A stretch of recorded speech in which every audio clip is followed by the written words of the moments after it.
Hola, soy Moisés Mayoral, bienvenidos a mi podcast Regénesis. Este es un espacio para analizar la cultura y sus distintas esferas, el involucramiento de la iglesia en estas, cómo el cristianismo puede aportar soluciones para los distintos conflictos que allí surgen. En la vida, todos nos hacemos las mismas preguntas sobre lo que sucede en el mundo y nuestras vidas, pero lo que determina nuestro fin, bueno o malo, como libres o esclavos, son las respuestas que damos a estas preguntas. Estoy convencido que el cristianismo, como una cosmovisión, tiene la óptica correcta para interpretar la realidad, dignificar al ser humano, desarrollar nuestras sociedades y, como consecuencia, adorar a Dios. Si quieres ir un poco más profundo en comprender qué tiene que aportar el cristianismo en medio de tanto caos económico, político, educativo, familiar, religioso y más, estás en el lugar correcto para auditar las ideas que dan forma a nuestro mundo y nuestra vida. Bienvenido. Pues bien, como todos lo hemos notado, un virus ha puesto de rodillas al mundo entero, señores. El COVID-19, conocido en el bajo mundo como coronavirus, o para los que no saben inglés, coronavirus. Más de 100 naciones han tenido que refugiar a sus ciudadanos y promover cuarentenas para evitar el contagio. Pareciera que estamos en una guerra contra un enemigo invisible y nuestros hogares son las trincheras en las que nos protegemos de su ataque. Aunque una de las cosas que más lamentaremos sin lugar a dudas en esta pandemia serán las miles de muertes, existe un sinfín de conflictos más que nacerán como resultado de este golpe viral. Por ejemplo, la Organización Internacional del Trabajo dijo que debido a la recesión económica que esta pandemia traerá, más de 25 millones de puestos de trabajo desaparecerán en el mundo. Este es un dato muy duro, aunque claramente también nacerán otros, así como nuevas industrias. Siempre sucede después de una crisis, pero en el proceso de readaptación todos vamos a sufrir el cambio. Cambio que no solo se traducirá en pérdida económica, sino en un aumento del hambre en distintas zonas geográficas, más enfermedades, más muertes, más conflictos psicológicos por el estrés que esto va a producir, conflictos políticos e incluso religiosos. No habrá esfera, área o institución, persona, rico o pobre, hombre o mujer que sin importar sus clases sociales, sin importar sus creencias, no siente el golpe de la pandemia y su daño colateral. Esto es innegable. Pero ¿qué deberíamos aprender de todo esto? Bueno, hay demasiado que aprender y este primer podcast no será suficiente, pero vamos a abordar algunos. Aunque la crisis que estamos enfrentando hoy gira en torno al COVID-19, en realidad cualquier crisis nos enseña el siguiente principio. Las crisis revelan sobre qué hemos edificado nuestras vidas. Jesús lo plantea de la siguiente manera. Ustedes dicen que yo soy su Señor y su dueño, pero no hacen lo que yo les ordeno. Si alguien se acerca a mí y escucha lo que yo enseño y me obedece, es como el que construyó su casa sobre la roca, hizo un hoyo profundo para encontrar la roca y allí puso sus bases, sus cimientos. Cuando vino una inundación, la corriente de agua pegó muy fuerte contra su casa, pero la casa no se movió, porque estaba bien construida, tenía buenos cimientos. En cambio, el que escuchó lo que yo enseño y no me obedece, es como el que construyó su casa sobre terreno blando o sobre arena. Vino la corriente de agua y pegó muy fuerte contra la casa enseguida se vino abajo y se hizo pedazos. Esto lo puedes encontrar en Lucas 6:46.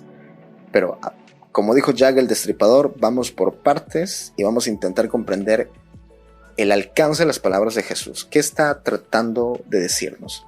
Cuando las crisis vienen a nuestras vidas y naciones y desestabilizan los sistemas políticos, económicos, educativos y religiosos, entre otros, en los que tanto hemos confiado y tanta seguridad parecían brindarnos, y de pronto nos vemos sumidos en un estado de incertidumbre, justo ahí se revela sobre qué hemos edificado nuestra vida. Revelan el por qué caemos o no sostenemos ante los efectos de una pandemia o cualquier otra crisis. Las palabras de Jesús dicen de manera muy práctica lo siguiente: me dicen Señor y su dueño. Él está afirmando que reconocemos que es Señor y es dueño, pero Jesús también advierte que aún como Señor y dueño de este mundo no puede responsabilizarse por aquellos que constantemente rechazan su voz y su consejo, sea de manera individual o sea a nivel de la nación. Oír a Jesús no está limitado a una experiencia espiritual como las religiones orientales que buscan desconectarse de este mundo librándose así del dolor, oír a Jesús implica un proceso de lógica, de razón, de análisis, de crítica. Oírle nos provee respuestas para los distintos conflictos éticos, morales, económicos, políticos de nuestro diario vivir. La voz de Jesús tiene respuestas para todas las dimensiones de la vida. Jesús está interesado en este mundo. Él quiere traer su reino. Él quiere establecerlo en nuestras vidas. Y el asunto comienza oyendo. Uno de los primeros conflictos de la humanidad, refiriéndonos al Edén, es que oyó la voz incorrecta, la de la serpiente, y al hacerlo, el desastre no se hizo esperar. Había una voz, la voz de Dios, que tenían que escuchar, pero escucharon la voz incorrecta. Después Jesús añade: si alguien se acerca a mí y escucha lo que yo enseño y me obedece, es alguien prudente que edifica su casa sobre la roca. Cuando venga la inundación, esta golpeará muy fuerte contra su casa, pero no se moverá porque está bien construida. Lo primero que salta ante nuestros ojos es esto: golpeará muy fuerte. Oír a Jesús, aceptar su consejo como roca sobre la cual edificar nuestras vidas, no nos excluye en ningún momento de los golpes de la vida. Su voz no es un repelente del dolor, de una recesión económica o pandemia, pero lo que sí es verdad es que su voz es la única que nos provee de cimientos firmes en la verdad, y estos nos sostendrán como individuos o como naciones ante las distintas crisis presentes o futuras. Después Jesús dice que esta persona se pudo sostener, esta casa se pudo sostener porque había edificado su casa sobre la roca. Vamos un poquito más profundo en este sentido. Para comprenderlo, traigamos a la mesa el tema del calvinismo, pero pensemos en calvinismo no como algo sectario, confesional o denominacional, sino como un nombre científico. El calvinismo, decía Abraham Kuyper, teólogo y primer ministro de Holanda, puede ser usado como un nombre científico, sea en un sentido histórico, filosófico o político. Por ejemplo, históricamente el nombre del calvinismo indica el canal en el cual se movía la reforma, en cuanto que no era ni luterana, ni anabaptista, ni sociniana. En el sentido filosófico, entendemos con calvinismo el sistema de conceptos que se levantó a dominar las diferentes esferas de la vida bajo la influencia de la mente maestra de Calvino. Y como nombre político, el calvinismo indica un movimiento político que garantizó la libertad de las naciones en política constitucional, primero en Holanda, después en Inglaterra y por último en Estados Unidos. Y cualquiera que ha leído un poco sobre la Reforma Protestante entiende que Juan Calvino estaba profundamente comprometido con los valores del cristianismo. Ahora bien, ¿cómo logró el pensamiento de Calvino lograr tal efecto en las naciones al punto de desarrollarlas hasta el día de hoy? Piensa por un momento lo siguiente: cada pensador que nos transmite una idea nos genera un efecto. Toda idea tiene una consecuencia. Por ejemplo, pensemos en Carlos Marx y quienes han abrazado sus ideas y derivados. Hoy, cualquier persona con un conocimiento básico de política e ideología entiende que el socialismo es un fracaso. Cada uno de nosotros podemos construir hipótesis, teorías, plantear políticas, etc. Pero aquí viene el gran pero. ¿En qué nos basamos para construir nuestras ideas? ¿Cuál es el origen de ellas? ¿Cuál es la realidad última de nuestros pensamientos? ¿Cuál es la fuente de la que bebemos para construir, para producir nuestras ideas? Porque esa realidad última o fuente influirá en el resultado de los pensamientos que materialicemos. En el caso de Calvino, él tenía como fuente las palabras de Jesús. La Biblia era para Calvino toda fuente de inspiración. El resultado fue una transformación en todos los sentidos en naciones como Holanda, Inglaterra e incluso en Estados Unidos, cuando este pensamiento migró allá a través de los puritanos. Calvino sabía que si queremos construir individuos o naciones que sobrevivan a los embates inevitables de la vida, no podemos edificar nuestras vidas, nuestra nación, sobre ideologías, sobre supuestos personales, sino en lo que Jesús dice sobre la vida. El resultado es que si haces hoy un análisis histórico del pensamiento que difundió Calvino en contraste con el marxismo, por volver a dar un ejemplo, solo el calvinismo resiste la prueba del análisis histórico, filosófico y político. El efecto del pensamiento de Calvino fue un objeto y es objeto de estudio aún, y no solamente por hombres que abrazan la fe cristiana como Calvino, sino incluso de algunos eruditos como el doctor y alemán Robert Freund, que dijo sobre el pensamiento calvinista: el calvinismo llegó a los Países Bajos consistiendo en un sistema lógico acerca de la divinidad, un orden eclesiástico democrático particular, empujado por un sentido severamente moral y tan entusiasta por la moral como por la reforma religiosa de la humanidad. Es entonces, con el paso del tiempo y las crisis inevitables de la vida que golpean de pronto nuestras casas, lo que nos revela qué tan sólidos son los cimientos sobre los que hemos estado edificando. Ahora, debes entender que el ejemplo que te estoy dando de la influencia del pensamiento calvinista en países como Holanda, me estoy refiriendo a su origen, a su inicio de desarrollo, porque en nuestra época los Países Bajos han abrazado otros cimientos que tarde que temprano se les van a desmoronar, pero eso lo analizaremos en otra ocasión. Lo que estoy tratando de hacer referencia es que Calvino tenía un pensamiento basado en las palabras de Jesús y los vació sobre los Países Bajos y otros que abrazaron estas ideas. Por último, Jesús dice: quien no escucha lo que yo enseño y no me obedece es como el que construyó su casa sobre la arena. Vendrá la corriente de agua y pegará muy fuerte contra su casa, entonces enseguida se vendrá abajo y en pedazos.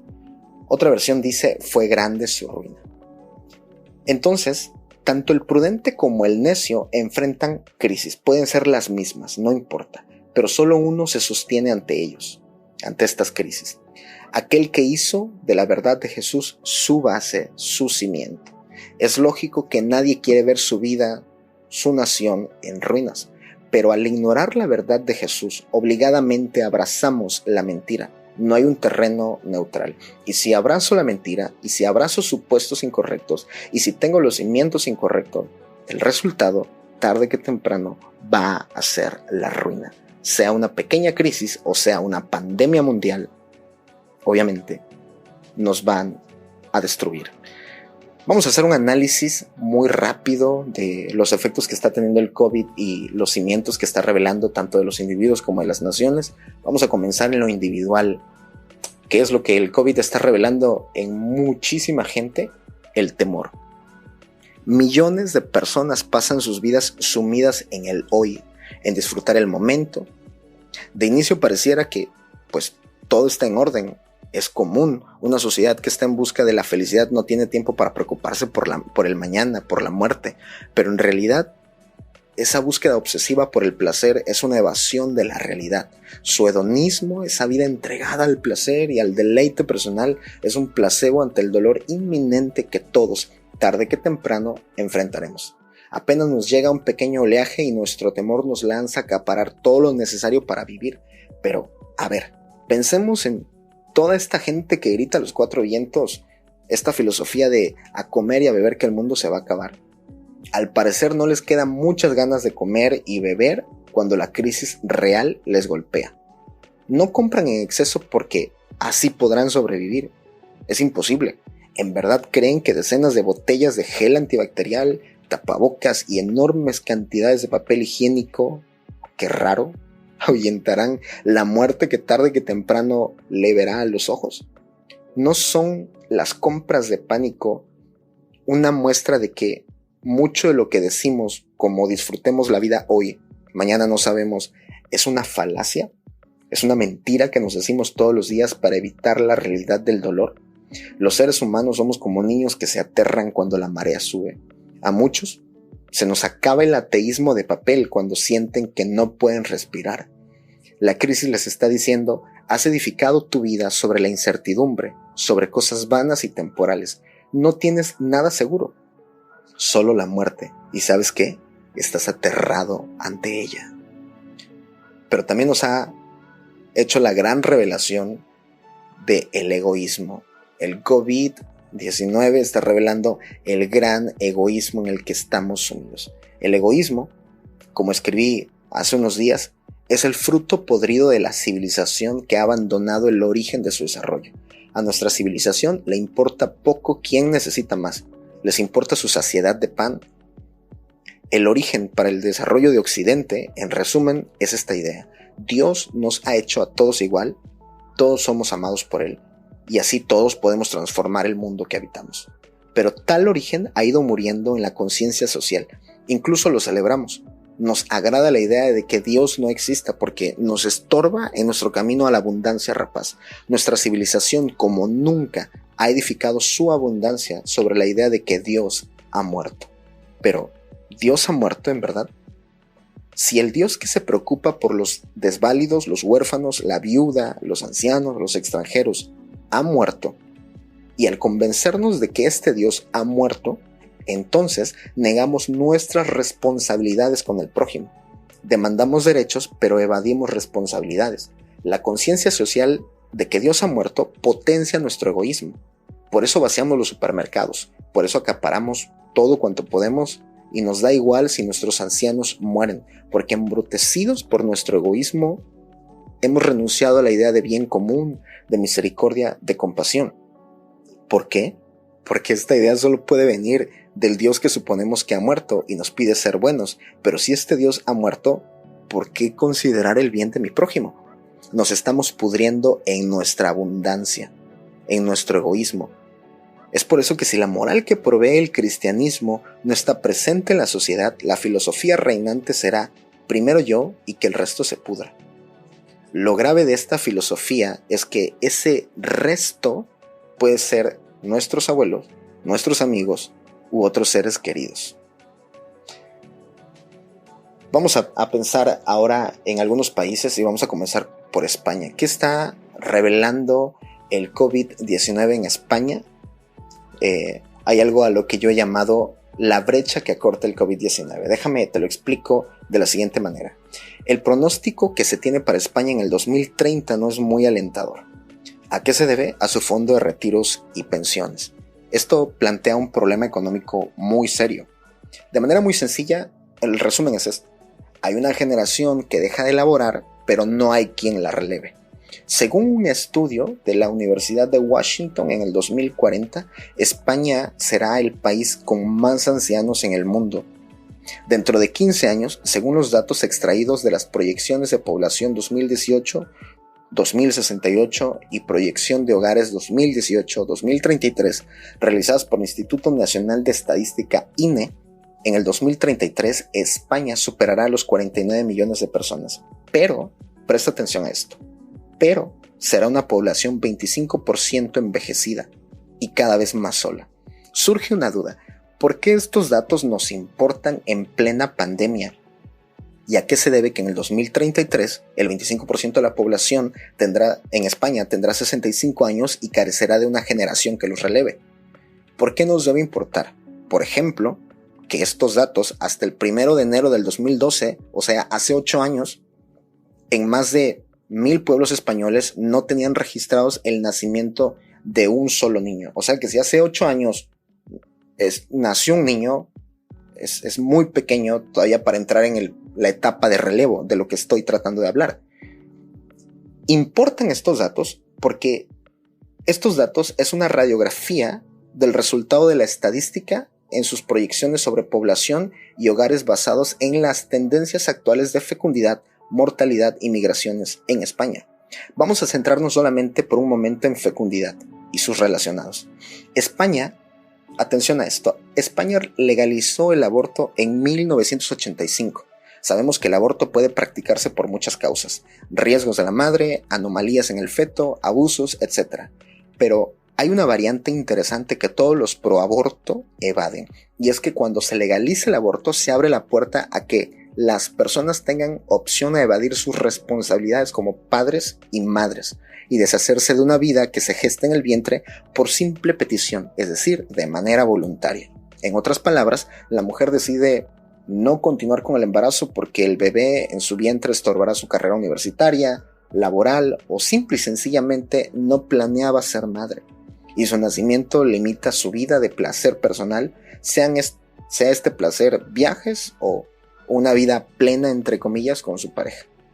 Dejando en claro esto, déjame plantearte qué ha pasado desde 1985 en España a causa del aborto y qué efectos logrará el COVID-19 por esta fisura moral. Repito, fisura moral desde 1985.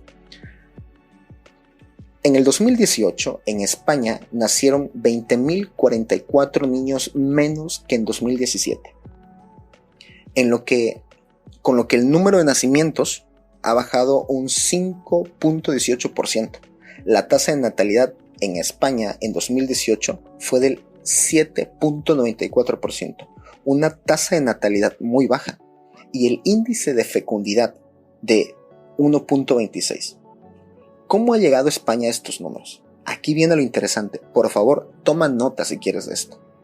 2 años después de legalizar el aborto, según los datos obtenidos por el Ministerio de Sanidad y Servicios Sociales e Igualdad de España, en 1987 se practicaban 1.99 abortos por cada 1.000 mujeres. Pero para el 2011, 24 años después, se practicaban 12.47 abortos por cada 1.000 mujeres. En el 2018 apenas si bajó a 11.12 abortos por cada 1.000 mujeres. En el 2018 la tasa de aborto voluntario por edades entre chicas de 19 años o más era que abortaban 8.96 bebés por cada 1.000 chicas de esa edad de 19 años. Pero entre las edades de 20 y 24 años, el aumento del aborto voluntario aumentaba. En edades de 20 y 24 años, los abortos voluntarios son de 18.59 bebés por cada 1.000 mujeres. Asombrosamente, mujeres de 35 a 39 años tienen 9.51 abortos por cada 1.000 mujeres de esa edad. ¿Dónde hay más aborto? En la población más joven de 19 a 24 años. Solo en el 2018, escucha este dato, solo en el 2018, chicas menores de 20 años decidieron abortar voluntariamente a más de 8.928 bebés en España. Chicas de 20 años. La principal causa de aborto en España no son anomalías fetales o enfermedades incurables del bebé por nacer. Cuando se aborta por esta causa, solo ocupa un porcentaje del 0.28%. Cuando se aborda por riesgos para la madre, esto representa el 5.95%.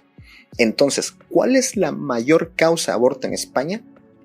La voluntaria, es decir, simple y sencillamente no quiero ser madre o padre. Esta causa ocupa un porcentaje del 90.44%. Ahora, recuerda que hasta aquí estoy hablando de chicas de 20 años, pero el total de abortos realizados en España por todas las edades, atención a esto, superó los 94.000 abortos. 2018. ¿Dimensionas esa masacre? En otra ocasión hablaremos a profundidad sobre el aborto y sus efectos en las naciones, pero quiero dejarte esto para concluir sobre lo que el COVID va a hacer en España. Lo que nos compete en este momento, después de este breve análisis, es que España tiene desde 1985 abortando al relevo generacional que impulsaría a su nación a futuro, prácticamente en el 2033. Y el COVID-19, que aunque afecta a todas las edades, les va a dejar un gran vacío con la generación que aún trae un equilibrio moral a la nación, es decir, sus viejos. Eso, por supuesto, incluso pensando de manera conspiranoica, beneficia a sus gobiernos progresistas. Piensa en esto. Si desmoralizara a esa nación, a la nación española, tardaría 15 años más. El COVID-19, llevándose a los ancianos, puede llegar a cortar esta brecha en 5 años más. Muchos jóvenes de nuestra generación intentan guardar cierta apariencia debido a sus padres o abuelos, pero ¿y si estos no están? Les va a pasar lo de la nación de Israel, que en cuanto la autoridad moral, ética y espiritual, que era el juez o el sacerdote, no estaba, la nación se volvía al caos. Porque en ese tiempo la nación de Israel, que se estaba acomodando en Canaán, era la generación que había nacido en el desierto y era muy joven. Obviamente necesitaban de sus ancianos, de esa autoridad generacional, pero fue por eso mismo que Dios les indicó: delante de las canas guardarás respeto. España en este momento es el ejemplo de una nación que, sentando sus bases de desarrollo sobre el progresismo ideológico y vistiéndose de libertad, inclusión y políticas que socavan los valores fundamentales como el derecho a la vida, no puede sostenerse ante la crisis que le viene. Esta crisis le revela la podredumbre que por años estuvo comiéndose al país mientras celebraban como nación de primer mundo. Su colapso en muchos sentidos es irreversible. Por supuesto que esto era imposible de verse en algunas décadas atrás, pero su 2030, el conflicto de retiros y pensiones, se les adelantó. Sumado a eso, la generación que aún proveía de principios éticos y morales se les puede ir debido a esta pandemia. Y la generación que debe relevarles está matando a sus hijos en el vientre. ¿Comprendes el doloroso desplome que va a tener esta nación? Pero decidió fundamentar su desarrollo sobre los cimientos incorrectos. Ahora bien, en este momento alguien puede estar pensando: Mayoral, eres mexicano, ocúpate de tu nación. Por supuesto que debo prestar atención a mi nación. La diferencia es que en México aún no sufre los efectos de la legalización del aborto como en España. Si México sigue impulsando políticas progresistas como las actuales, no podremos ver sus efectos hasta 3 décadas después. Pero bueno, vamos a salirnos un poco de España y vamos a lanzarnos hasta México y vamos a ver qué efectos está generando el COVID en México, de manera muy básica. Hace unos días se debatía si se celebraba el Vive Latino o no. El Vive Latino, para los que me escuchan fuera del país, es un festival de música enorme en México. Más allá de plantearnos los millones de pesos que tendrían que dar como multa a las bandas y a las organizaciones involucradas por suspender el evento, pensemos en los más de 40,000 jóvenes que asistieron el primer día. Pongamos el foco allí. ¿Cómo es que ante una amenaza donde principalmente peligran sus padres y abuelos, ellos pueden ir a un festival que convocará a miles sabiendo que el peligro es latente? De infectarse, ellos podrían pasarla más o menos mal, pero sus familiares de la tercera edad podrían enfrentar la muerte. Lo vemos desde aquí. O vamos a detenernos solamente en un punto. La juventud mexicana no tiene ningún límite para adorar. Son capaces de todo para mostrar su devoción, pero no cualquier adoración. Una adoración vana y embrutecida, irracional, necia, basada en el hedonismo, ausente de toda misericordia, toda compasión y todo amor. Nuestra juventud mexicana no tiene límites para arriesgarse a adorar, siempre y cuando sea su Dios. Lo asombroso de la adoración es que te transformas en aquello que adoras. Por eso el Salmo 115 dice: los ídolos de las naciones son oro y plata, tienen orejas pero no oyen, tienen boca pero no hablan, ojos y no ven. Es como si la deidad o placer ante el que te rindes en adoración te forjara. Escucha esto: aquello que adoras te da identidad, te da destino, se vuelve tu cimiento. Cientos de líderes juveniles viven frustrados por no saber cómo animar a sus jóvenes, estos jóvenes que lideran, a que entreguen sus vidas en sacrificio a Cristo. Se cuestionan: ¿qué es lo que no les estoy enseñando? ¿O cómo puedo enseñarles mejor? Aunque esta pregunta tiene muchas respuestas, para nuestro fin hay una variante interesante. Nuestra juventud y cualquier otra persona de cualquier edad adora al Dios del que ha tomado identidad, aquel que cree que le puede sostener.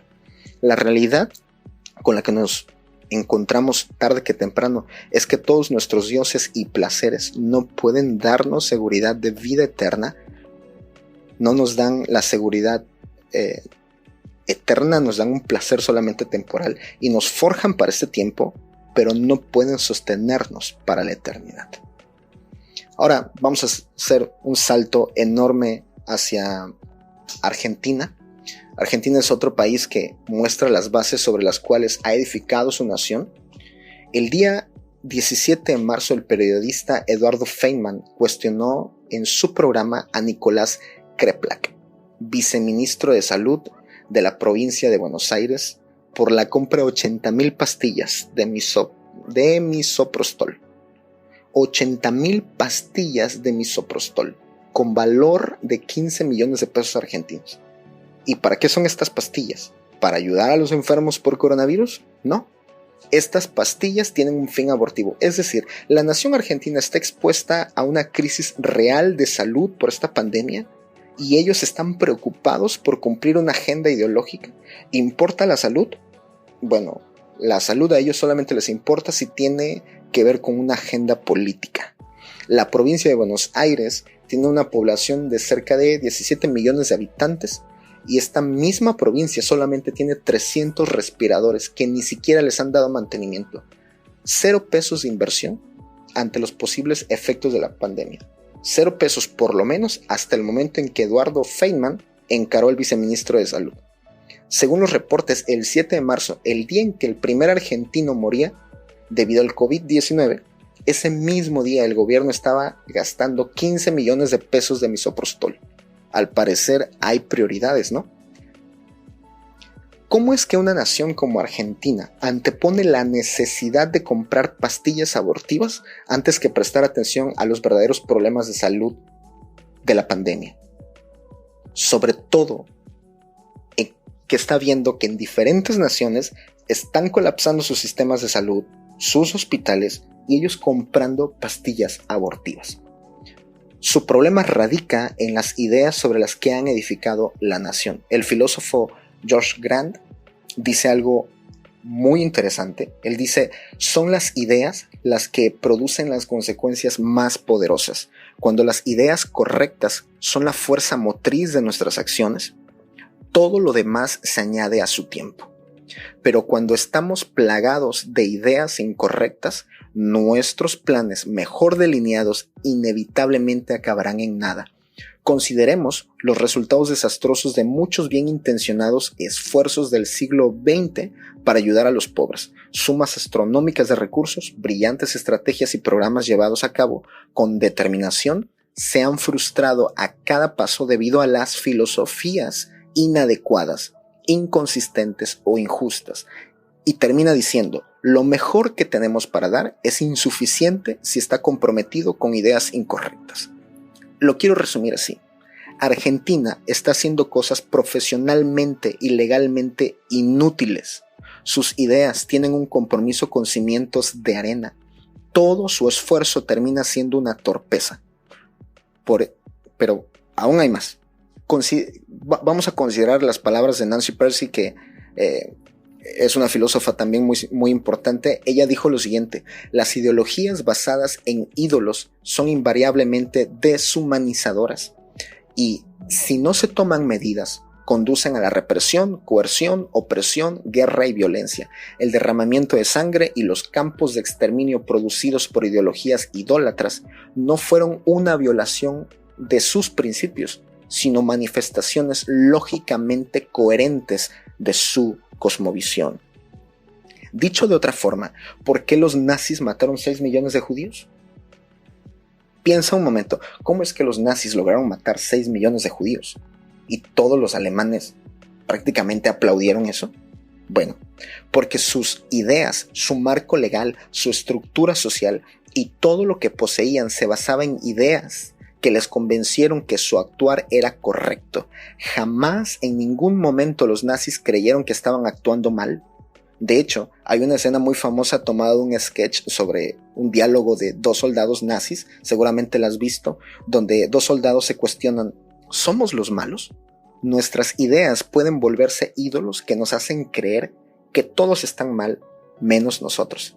De igual forma, el gobierno argentino está convencido que está actuando de manera correcta, porque las ideas sobre las que edifica la nación les convence que estos es un procedimiento de manera justa. Y aquel que cuestione su proceder ignora que hay prioridades para su agenda política e ideológica. Argentina ha echado a andar un sistema político con compromisos ideológicos y actúa de manera profesional, pero haciendo cosas inútiles, profesionalmente inútiles.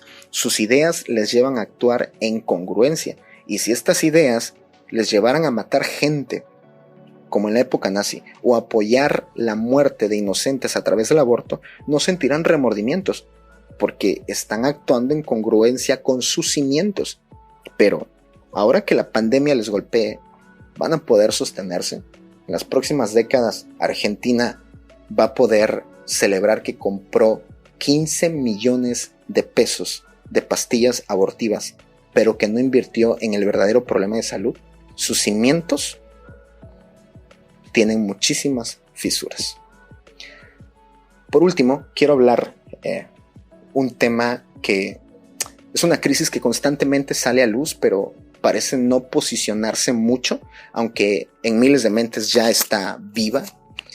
Y es que el COVID-19 en estos días le ha dado la fuerza que necesita. Y te aseguro que después de que la pandemia se controle, veremos toda clase de discursos validando esta idea. ¿A qué me refiero? A esta idea idólatra que tenemos sobre el planeta Tierra, o a lo que llamamos la madre naturaleza. Y por consecuencia, amamos tanto el planeta que despreciamos tácita y a veces explícita. Tenemos un desprecio hacia el ser humano llamándolo plaga. ¿Que la contaminación ha bajado en China y otros países debido al confinamiento? Sí, el ser humano es un cáncer que pudre todo y si desaparece el mundo será un lugar mejor. No.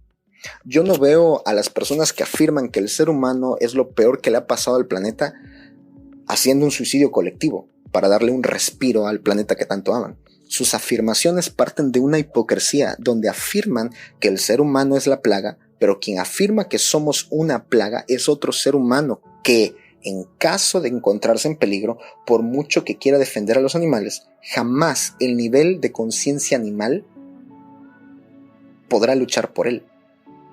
El estado de conciencia de un animal lo incapacita para hacer algo a favor de ese ser humano. Lo más que puede hacer en el caso de un perro será morder, ladrar, pero no lo va a defender como otro ser humano lo puede hacer.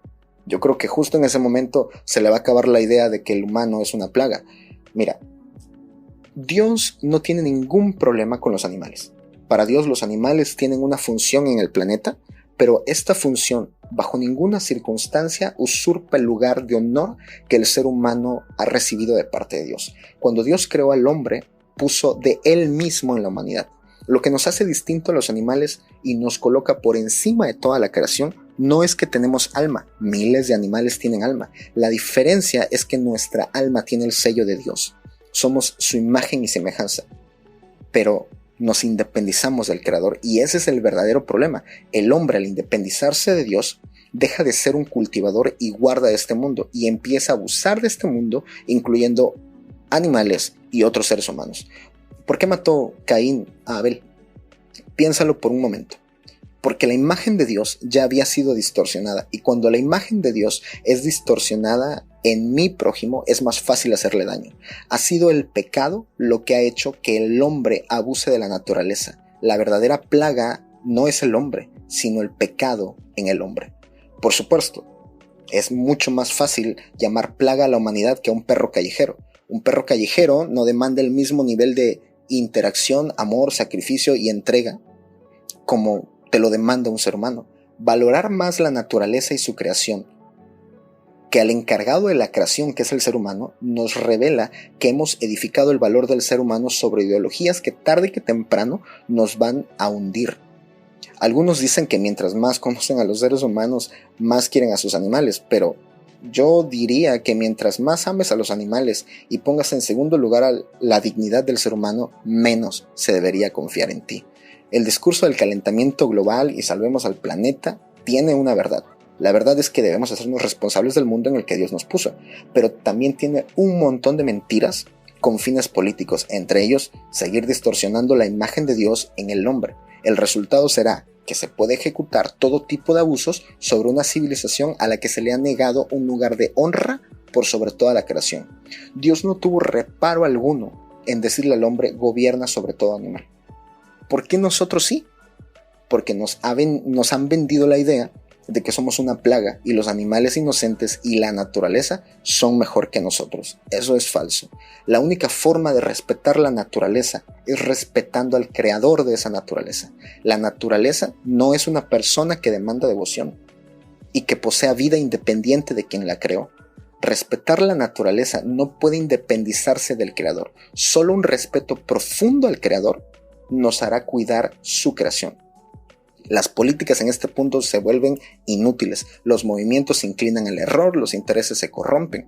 La historia de la explotación rapaz de la naturaleza, escucha esto, la historia de la explotación rapaz de la naturaleza es el efecto de Adán y Eva comiendo algo que debían guardar, honrando algo que no debían honrar. Es el resultado de exiliar al Dios creador que debían adorar. Hoy cuidar o proteger la naturaleza se ha vuelto un culto, un acto de adoración donde el creador no tiene un papel importante. Importan los animales, importan los bosques, los mares, el aire, pero no el creador y su representante en la tierra, que es el hombre. Me encanta ver que los animales han salido de los bosques y visitan nuestras ciudades. Es genial que la contaminación haya bajado en algunas ciudades, pero no te engañes, no bases la dignidad del ser humano y su valor intrínseco sobre las narrativas culturales. Tu dignidad y mi dignidad se fundamentan en Dios. En otra ocasión también haremos un análisis extenso de esto, pero quiero cerrar este punto con aquella escena en la que los fariseos se indignaron con Jesús porque sanó a una mujer en día de reposo. No sé si la recuerdas, pero Jesús le dijo a los escribas y fariseos, hipócritas, y después añadió, si desatan a su buey en día de reposo para que tome agua, ¿no debo yo desatar a esta mujer de su sufrimiento? ¿Cuál era el verdadero problema de los fariseos? La imagen de Dios distorsionada en la mujer. Era más valioso un animal que la dignidad de esta mujer. Cuando no adoro al Dios creador, terminaré adorando a su creación. Cuando Dios no es el centro de mi religión, pondré al centro cualquier otra cosa, incluso el cuidado de la naturaleza. Y eso me dará como resultado todo tipo de abusos sobre la creación más importante, el ser humano. Para cerrar, quiero hacer una breve recopilación de todas las cosas que hemos estado hablando y quiero resumir esto en algunos puntos. Lo primero es que las crisis revelan entonces sobre qué hemos edificado nuestras vidas. Todos, buenos y malos, nos enfrentamos a las crisis de la vida.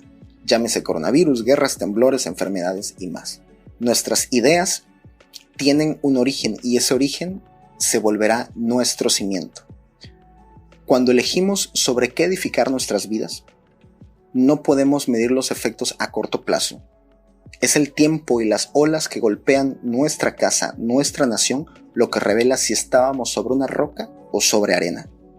Solo las palabras de Jesús son un fundamento seguro. Sus principios resisten toda prueba. Son útiles para todo tiempo y para toda circunstancia.